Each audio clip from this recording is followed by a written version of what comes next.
भिटशा में ख़बर शामिल कंदासीं त भिटशा टाउन कमेटी के बिना मुक़ाबले कामयाब थियल चेयरमैन और वाइस चेयरमैन पंहिंजे उहिदे जो हलफ़ खणी वरितो।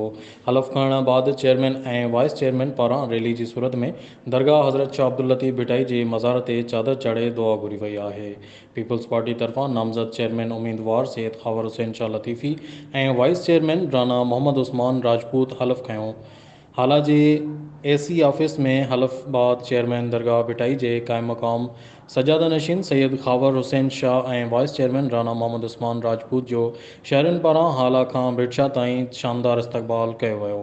दरगाह भिटाई ते हाज़िरी बाद नए मुंतखब चेयरमैन और वाइस चेयरमैन पारां टाउन कमेटी के ऑफिस में पहुंची अमलदारन से मुलाकात कई और शहरन जो शुक्रियो अदा कंदे चयो त काफ़ी मसला आहिनि जिनके शहरन के साथ सां हल कंदासीं। हिननि चयो त असीं पीपल्स पार्टी क़यादत समेत मखदूम ख़ानदान जा तौराइता आहियूं जिन एतमाद कयो आहे। इन मौके ते पीर ऑफ भिटशा सैयद गुलाम रज़ा शाह लतीफ़ी, सैयद मंजर हुसैन शाह लतीफ़ी, सैयद असद शाह, फैज़ अब्बास मलाह, राना इकबाल अहमद ऐं ॿिया बि मौजूद हुआ। बिस्मिल्लाहिर्रहमानिर्रहीम। पहिरीं त आऊं तमामु असांजा साफ़ी दोस्त ऐं मीडिया जेके तव्हां दोस्त सां आहिनि असांजे मौक़े में शरीक कयो। हर ख़बर बर वक्त ख़बर ॾिसंदा रहो न्यूज़ लाइन 1।